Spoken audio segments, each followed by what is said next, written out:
After recent wildfires near Bastrop, one of the most prominent labs at the University of Texas is facing a hard reset.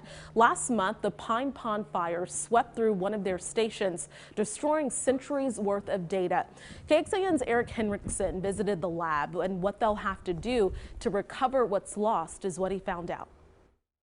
Anything that has to do with forest ecology, particularly the Lost Pines system, occurs out here. For more than 30 years, natural science students have been visiting UT's Stengl Lost Pines Biological Field Station in Bastrop County. Oftentimes, it's what sparks that enthusiasm. It's what sparks that curiosity in students. Filled with 100-year-old trees. This is a really interesting forest. It's basically the westernmost outpost of the southeastern forest. The forest is a treasure trove of scientific data. And that information is very valuable in detecting trends, particularly as it comes to things like climate change.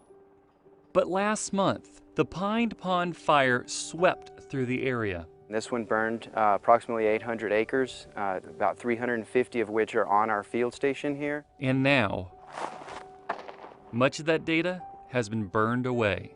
We're starting from bare earth and hard burned areas like this. Stephen Gibson, site manager at Stengl, says the fire acted like a hard reset. We have to remap all of our different subhabitats. For researchers, this is a major blow. Field stations allow us to create a baseline of ecological data through long-term monitoring. Assistant Professor Brian Cedio with the University of Texas. The forest going forward will be a mosaic of different forest types that have experienced different histories and different disturbances. Stengl could provide valuable data about how wildfires impact forests. But first, new data has to be gathered. Gibson says that they are now trying to do 40 years worth of work in the next couple of years, which will require manpower and money.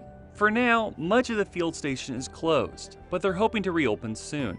Not just because of the data they can gather, but because of the impact the forest has on students. One walk through the forest and discovering things that they had never seen before just completely changed the trajectory of their academic career. In Bastrop County, Eric Henriksen, KXAN News.